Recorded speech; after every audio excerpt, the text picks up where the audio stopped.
You know, I'm always late to the party on these things. Like, this is a video I've wanted to do since 2018, and one reason or another, I just never got around to doing it. So what you should see in front of you here is two Sega Megadrive flashbacks, or if you're living in the States, two Sega Genesis Megadrive flashbacks. And they both pretty much look the same. Like, you may notice some variants, or variations in the box art. Like, one's got like a red sort of marquee thing on it, like on the circular part, and the other's got a white one. The reason for this is one is a 2017 release, and the other is a 2018 release. Now, before I go into my theory, I'm just going to sort of show you around the boxes and just so you can sort of see the differences in them.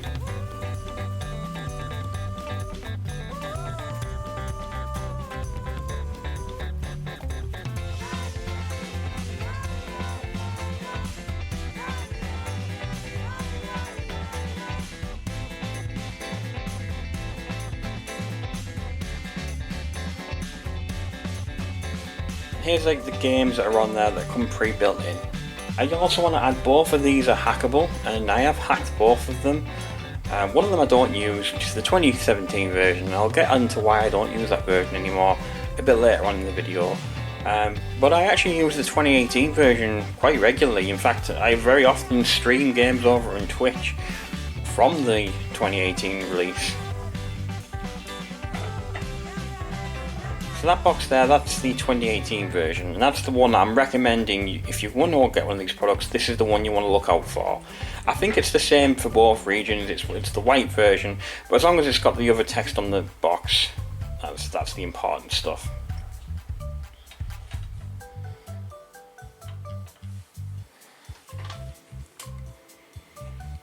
Okay, so now here we go on the 2017 version. So right off the bat you can see there's the red part that I'm saying. So if it's got the red on, you don't want it. Most of the box is pretty much the same. Oh, but wait, if I maybe put it the right way around, you'll notice the top of the box just says AtGames. It doesn't have the extra bit of text. I think that's pretty much the same on there as well. And notice it says an AC adapter jack rather than the USB cable that's mentioned on the other one. That's because this one does use the old barrel style of power, where the 2018 version doesn't.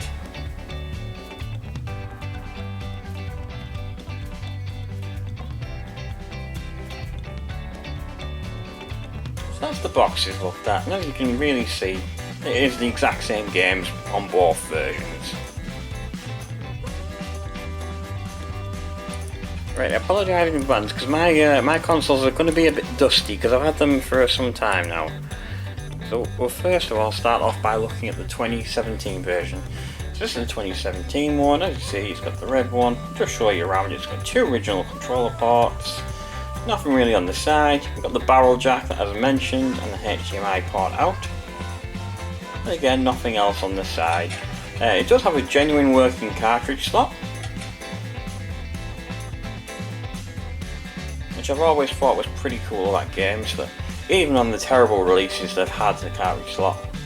And here's the 2018 revision, again working cartridge slot, two controller ports, this time shifted further to the right on the console.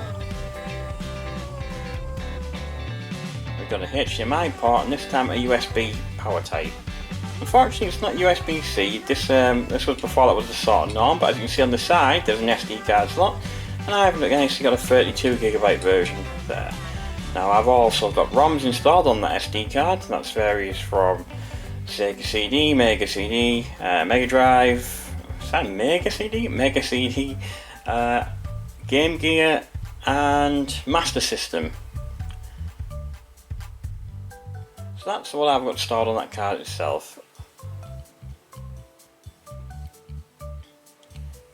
Try and do my best to compare the two consoles against each other, just again to see what you can look for. So again, it's the white one that you want to be looking out for. I don't know if you can tell as well, but it's also got like more fake buttons on the bottom left side. So you've got your on-off switch. You've got a fake volume wheeler, which is trying to make it look more like the original version 1 model of the Megadrive or the version 1 model of the Genesis. can see there is differences as we go around the console. So if you are walking around maybe like a car boot sale, or what do they call them in America, swap meets, yard sales, garage sales, or anything like that, yeah, I just want to say that obviously the volume rocker is fake. It doesn't do anything. It's just a bit of a plastic mold. But you want to be looking out for the one that has the USB power on the back and the SD card slot.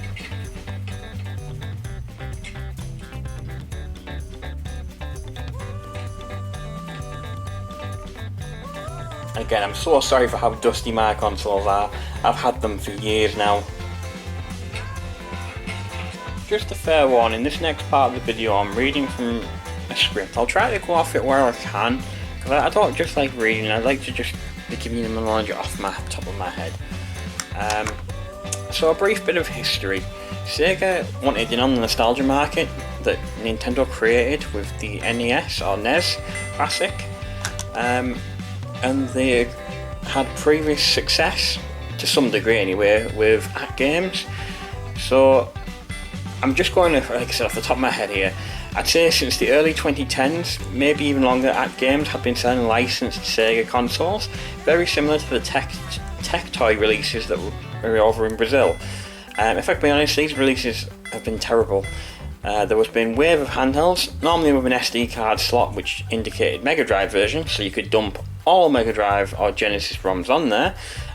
There was Game Gear Master System versions which didn't have SD cards, and I've not had one of them, so I can't really comment on it. They also had home console versions, and they all seem to be running on this Firecore firmware, which you've probably seen around on a lot of third-party licensed Sega consoles and even some unlicensed ones. It runs poorly, not necessarily the games themselves, it can handle the games fine, but the audio is always terrible, and the consoles tend to be very flimsy. But over here in the UK it was pretty cool, because it meant you could still go to big retail chains like Argos and pick up Mega Drives with fully functional cartridge slots. The only problem was it wasn't compatible with all games. So some games that had some special chips in, off the top of my head I can only think of the virtual racing game. Was it Virtual Racer or something like that? That game definitely doesn't run on them products. Now, fast forward a little bit to the first release of the Sega HD Flashback, and it's the 2017 model, and AtGames went all out on this thing. It's running Android firmware, with the emulators being based on RetroArch cores, which means the emulation is pretty much spot on, or at least as close as it could be. And with it being Android based, it means with the right hacks you could get a few good ROM sets for different emulators running on there. All I did with mine though was put some extra games on, but it is a very tedious process to do. You have to take the console apart, so take the plastic shell off, and there's like a USB slot you can plug into, and then you do ADB push commands to transfer ROMs over. It's very messy, and that's why my version has like box art that is white. It's where I've tried to transfer some games on just to see if it was possible, and again it is. Now the consoles themselves were actually pretty good software wise, and the console hardware was pretty good. The downside being the controllers weren't great, and sometimes you had to sit at just the right angle to get them to work. Now, come April of 2018, Sega then announced the official Sega Classic Mini, and fans were excited, albeit briefly. It was then announced that this was going to be released via the partnership with AtGames, and that's where the backlash began. AtGames tried damage control, and I've actually found a deleted tweet or statement from them, which reads this. I apologise, I'm not very good at dyslexic, so trying to read this may be a bit of a pain in the arse. All the negativity is perfectly understandable. You'll either see the improvement this year in the HD hardware, or you won't. Talking about it doesn't do much at this point. There is a switch to a proven emulator and other features that have been requested for years make it into the 2018 HD models. There will be similar changes on the Atari HD side as well, exciting stuff, but no reason to believe any of it until it's actually in the wild. So as we know from history, AtGames was then quickly thrown off the project and M2 was brought in, and although I've not got one, I've heard brilliant things. But it does mean that all the work that AtGames had done was left abandoned. Let's just go back to some of their words a second. been requested for years, making it into the 2018 HD models. So was their work really abandoned? So this is just a theory, and again it's just my theory. I did try contacting AtGames, but they essentially told me they didn't know or couldn't tell me. I mean, it makes sense because there's probably still some NDAs in place, and I'm just one guy trying to find out. They don't know me from Jack, Larry, or whoever. So my theory is that the work that they did for the Mini was then ported over to the Flashback project, and the 2018 version of the Classic was silently released using the firmware intended for the Mini. Now this included the ability to rewind, which wasn't visible in the 2017 versions, and the ability to do firmware updates to the console, which thanks to modders can add support to Sega CD, among other things. Now there's two versions of the custom firmware out there. I'll try and get links if I can. One of it gives access to play 32X games, and one of it doesn't. But the one that does 32X games I've heard is a bit buggy, so I stuck with the one that couldn't play them. To be honest, there's not many 32X games I want to play anyway. So that means on the 2018 version I can play Sega Master System, Game Gear, Mega Drive and all regions of Sega CD games. And there was another modder out there as well that gave you a tool to make the fancy box art as well, which is why my 2018 model looks brilliant with all perfect box art on. Oh, sorry there, I think I was fighting back a yawn. Like I said, I'll try and put some links down if I can remember. Now the 2017 version ran on Android, which made it easy to add support for other consoles, but this was a very tedious way of modding. The 2018 version, as far as I'm aware, is a Linux-based machine, however limited to the emulators it can run. It still uses a form of cores from RetroArch, at least as far as I'm aware. But that SD function makes it the ultimate Mega Drive in my opinion anyway, and my favourite way of playing Sega games. Because of this console, I never felt the need to upgrade to the official Sega Mini one. So with that 32 SD card slot, there's no need for me to get another console that will have a USB stick plugged in just to play the same games. I mean, granted, I believe I can probably play the 32X versions on the Mini Classic, the real one, but what's the point? At this point in life, there's plenty of other ways for me to play the 32X games, and I'm happy with my Flashback HD. So yeah, long story short, I theorised that the AtGames 2018 Sega Flashback Mega Drive is the unreleased and cancelled AtGames Sega Mini, at least software wise. I suspect that with NDAs in place, that there's no way that they could announce this or advertise this at the time, because it probably could have done damage to Sega for the pre-orders on any of the Mini, and it was at the end of the line anyway, so that's what I suspect happened.